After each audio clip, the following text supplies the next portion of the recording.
introduce you. I think you've probably already met him once during the couples. We did the couples interviews together, and then he was also on the dad's panel last night. So he's been pulling double duty too. But this is my husband, Joe. We've been married many, many years and met our freshman year in college. So he's been my best friend for a long time. I want to start off just by telling something interesting we were reading about draft horses. One draft horse can pull 8,000 pounds. And so you would imagine that two together could pull 16,000, but the two together can pull 32,000. So we really want to encourage you today to work together side by side as husband and wife, because it will take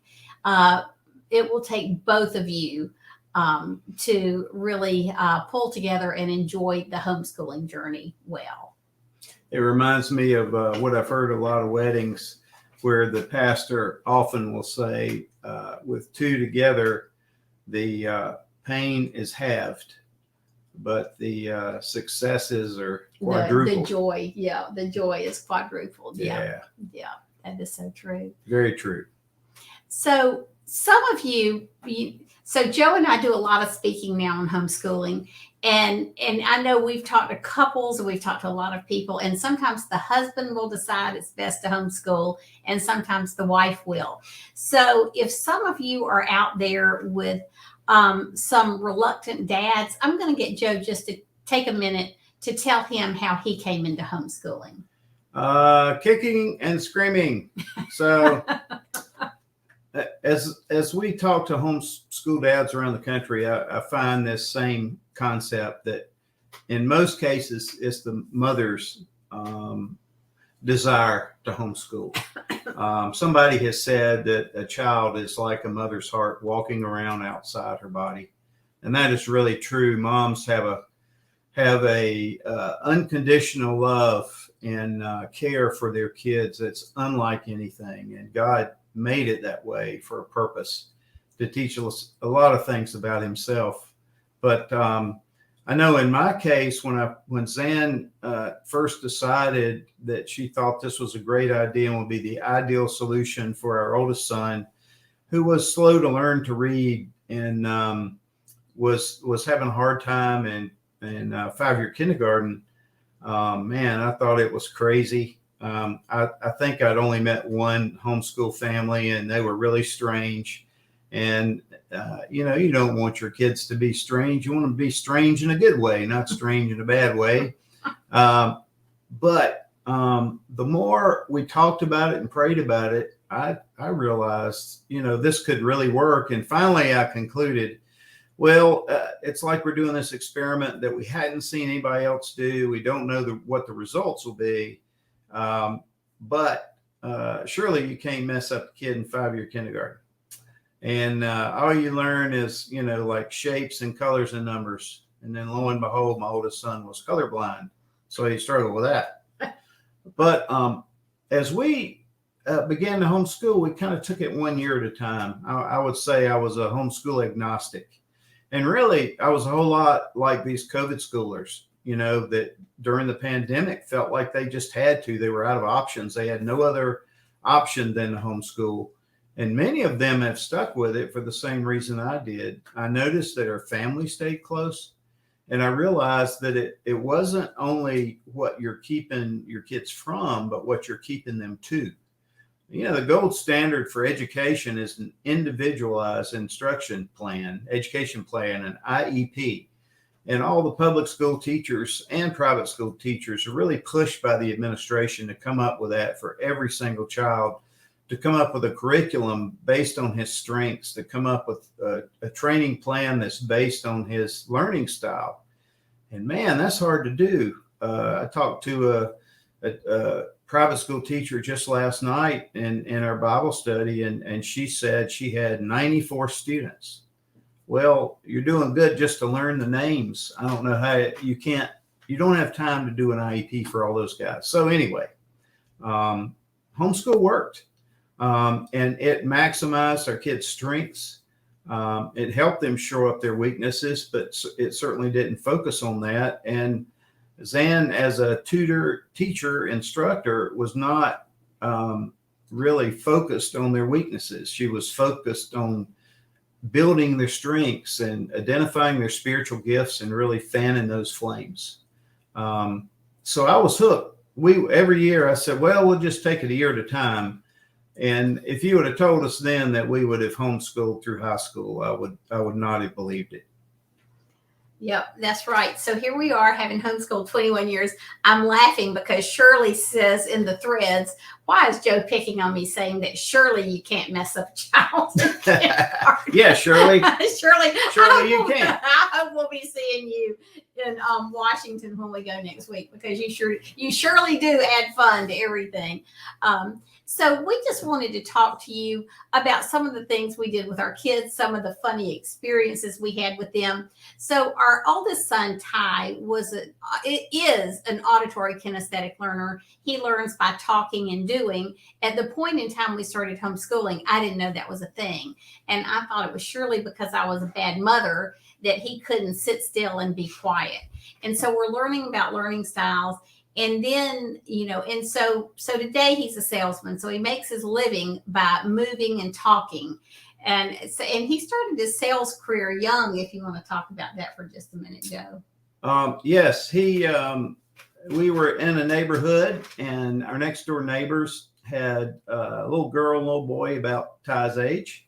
And Ty one day told his friend next door, who had an older sister, that he had magic sand for sale.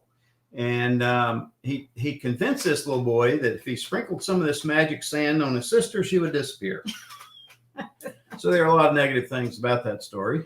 But saw the negative sand in several households around the neighborhood. We made sure there was a full refund because, for one thing, it didn't work. He misrepresented his product, so I hope he learned a lesson. So then he graduated to timeshare gerbils. So a boy moved out of the neighborhood, and his mother said, "You are not moving those gerbils with us." So he bequeathed his gerbils to Ty. Well, if you know anything about gerbils, they very quickly reproduce. So before we knew it, we had tons of gerbils. So he started selling them. 30-something. Yeah, he started selling them for cheap to his friends around the neighborhood, whereupon they would bring them back and say, "My mother will not let me keep a gerbil." So Ty said, "We'd be happy to help you with that problem. We can host your gerbil and feed it for a weekly fee."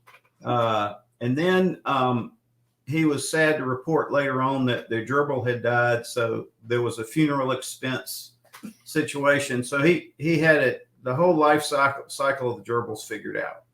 So that was Ty. He was very inventive and creative, and he was quite a salesman, and that served him well. You'll find out that the things that your kids do at a young age shows some of the giftedness that they have, some of the strengths they have, and of course you'll see their weaknesses as well. But as they grow up, you'll find that they'll gravitate toward those strengths, and they'll more than likely end up in some career path that makes use of those strengths. So with Ty, it was sales, and Ty had many challenges in school.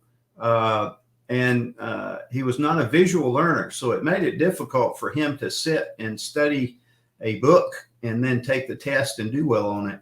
So he had to figure out ways to work around and use the abilities and the gifts he did have.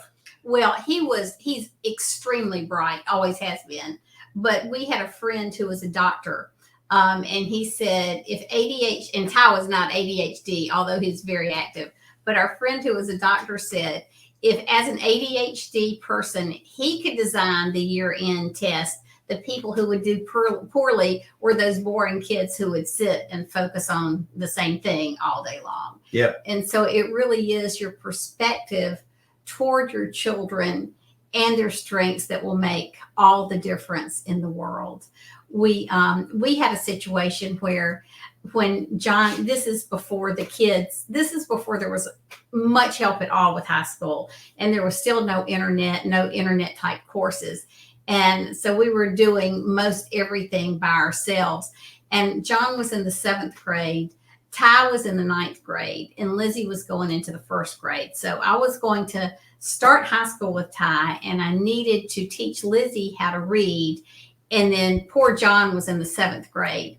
So in my desperation one day, I looked at John before school started and I said, John, instead of going into the 7th grade, you are now in the 9th grade. Congratulations. And I told Lizzie that, Lizzie, you have a late birthday. I'm going to hold you back a year and we'll start 1st grade the next year after I had a year of high school under my belt. So Lizzie says, no, thank you. You're not holding me back. I will handle the 1st grade. And so it was so funny. She started reading the little teacher's book with the curriculum we'd have. And every day she'd read the teacher's book. I still don't know how she learned to read. And she would read the teacher's book and do her little workbook pages while I was focusing on the 9th grade with Ty and John. So you know, sometimes you do the best with what you have. It worked out great. John finished most of his high school courses in the 10th grade.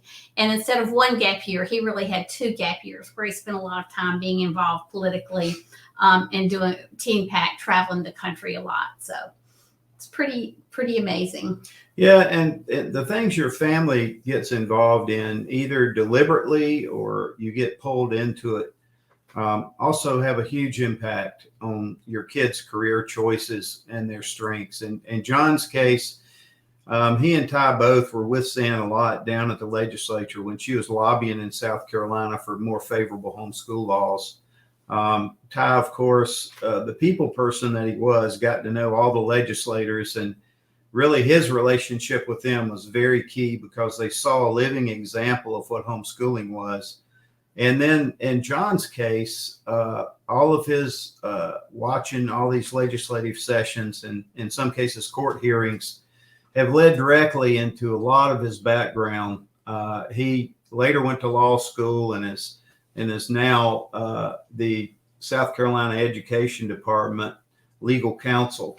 So it is amazing when things go full circle like that. And with Ty, he began selling copiers out of college and saw that the guys that sold medical devices, that was a much better career path. So he got into medical sales. And it was amazing for me to think that here was this kid that at one point was a struggling learner that just figured out a way to make it happen. At one point, he had to take the gross anatomy class in Boston. It's the same. It's basically the medical school flunk out class. It became a new federal requirement that drug salesmen and people working in the medical industry as salespersons had to pass gross anatomy. And Ty figured out a way to do it by forming teams of study groups that he worked with. And he would pick kids in the class that were great visual learners. And he was like Zan said, very auditory kinesthetic. So he would create this little study group where they would just talk about all the questions. They'll talk about all the body parts. They'd talk about everything. And it really helped Ty a lot so that he just didn't have to stay up all night studying a book, which was difficult for him. So all that came as a result of adapting the way he learned, Zan adapting the way she taught him, and him understanding what that adaptation was. And he's continued to use that strength to this day. One thing, first of all, let me say this. I know that everybody probably wishes their husband would take half of the teaching load along with everything else. And so it is kind of nice to know in every marriage that things work out differently. We do have friends where the dad took a great deal of the teaching responsibility, but Joe traveled a lot. And I was so thankful that he was providing for us so that we could live on one income and I could stay home and homeschool. That was such a gift to me. But he did, when he was home, and the kids never felt neglected. They had a great relationship with their dad. And Joe was always the fun one. And so Joe would come home from traveling, or the weeks that he was in town. And man, he would hit the ground running when he walked into the door. He was really the epitome of the servant leader. Never sat on the sofa watching television. I'm sure there was probably a 20-year period in there. Well, we only got one channel anyway. It was a great channel, though. It was a great channel. It was ETV. So there wasn't a lot of screen time. That's right. During those growing up days. But, he really, I call him the chiropractor in terms of attitude adjustment.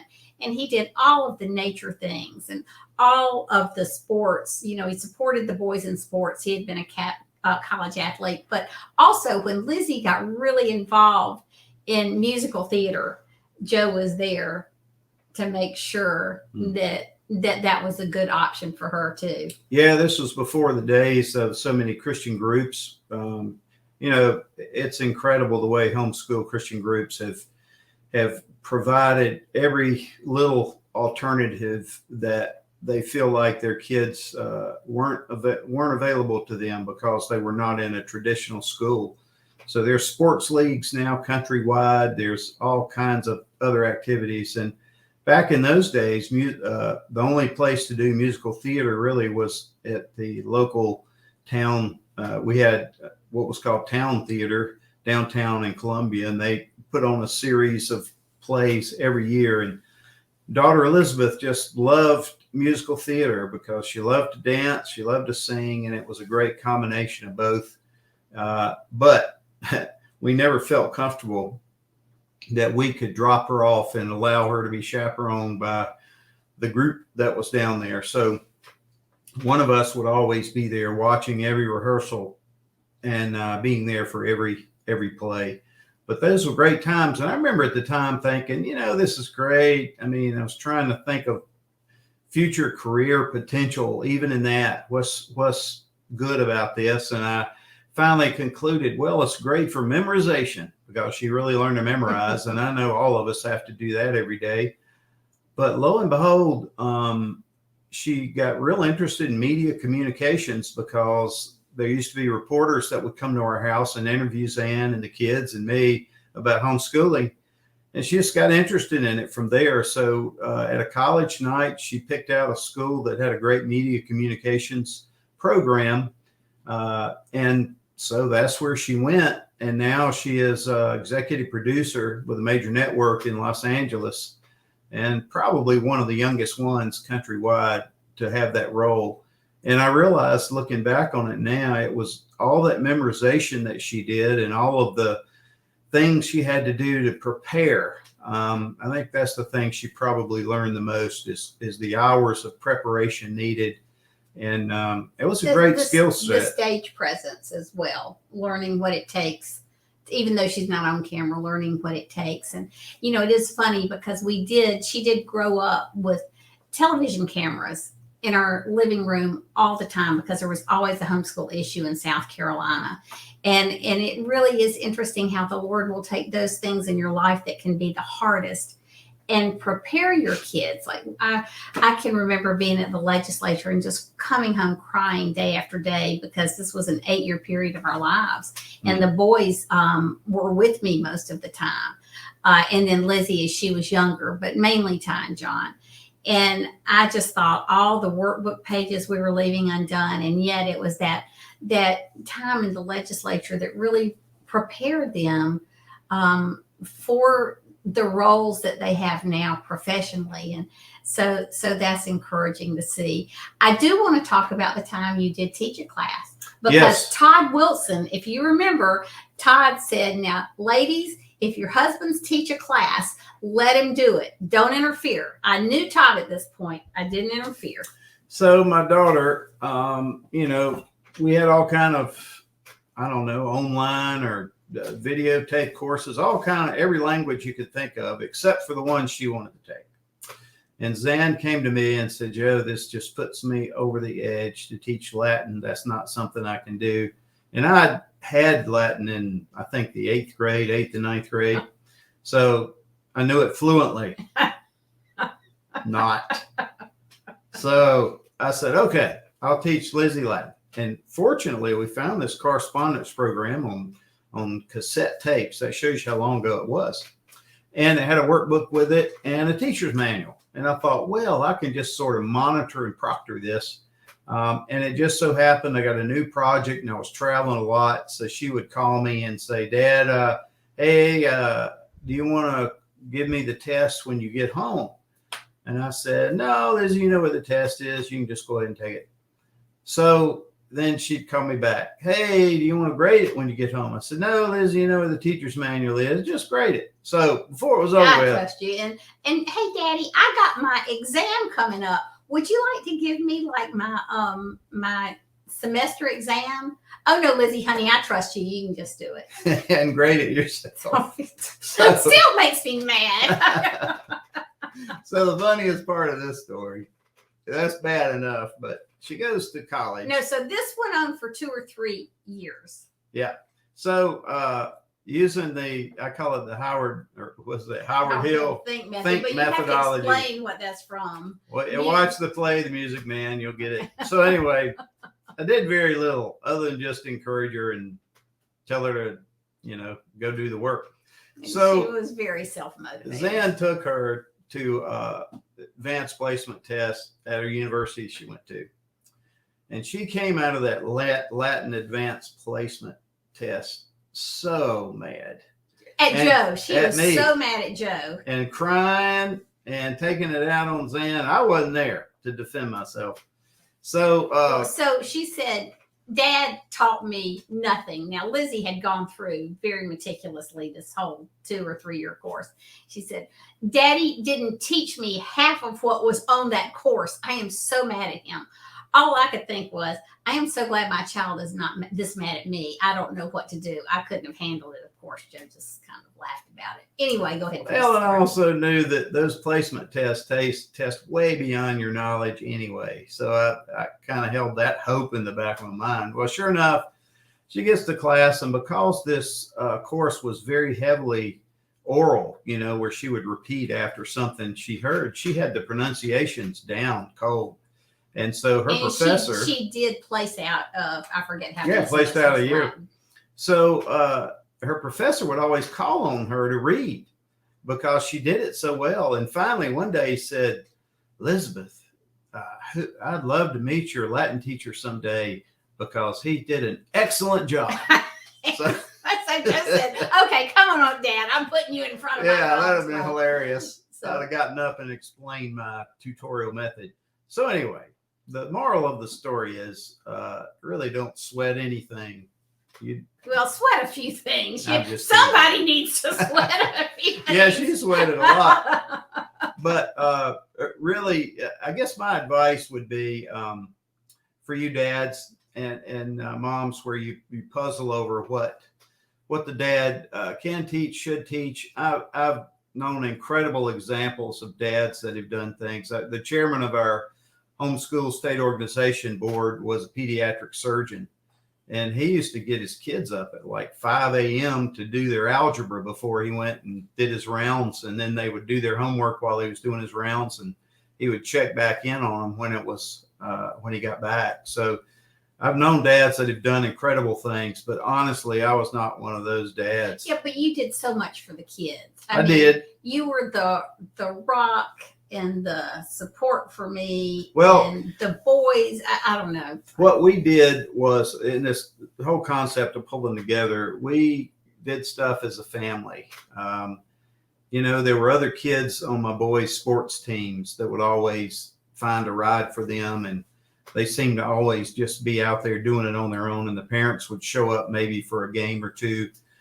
We were not like that. We were all there. In fact, Lizzie had been to so many soccer games. She started playing baseball with a little 6-year-old league one time, and she told her brothers they had to be there because she had sat through so many hours of games watching them play.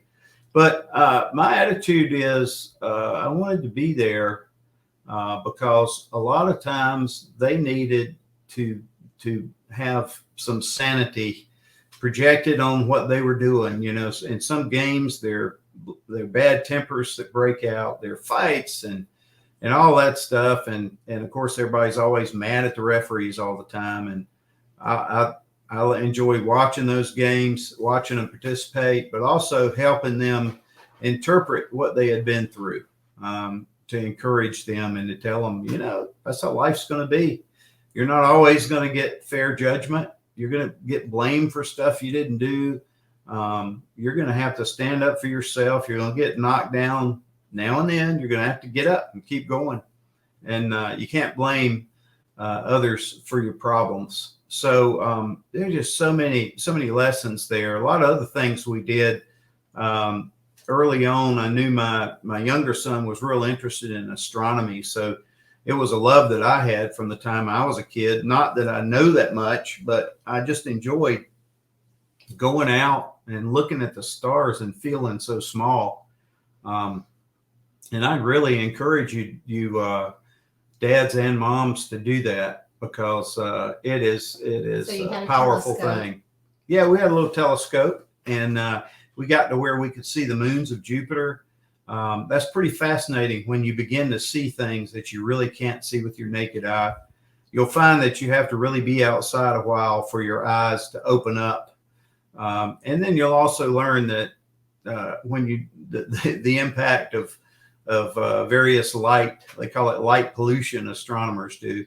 So you need a darkest sky as you can find. But it is fascinating to look and read about how many billions of miles and light years things are away, and just how small we are in the process, and what God's word says he created the heavens for, that they're literally to shout at us, and we are to listen. Well, our time is coming to an end, but I also just want to say, that Joe was really so much the rock in our home, spiritually and every other way. And so how you figure out how to work together as a team depends on your personalities. It depends on work schedules. It depends on so many things. But the thing you need to really remember, a friend of ours told us one time, when you're married, you need to remember you're on the same team. And somebody gave us the title one time of pulling in the same direction, developing a family vision for homeschooling, which we do now. So make sure you're pulling together and keeping your communication open. Joe was just the ultimate communicator with me, and he would never let little things fester, which was just providentially just what I needed. And so we want to encourage you to, and the other thing, you've heard so many people say, husbands, the best thing you can do for your kids is love your wife.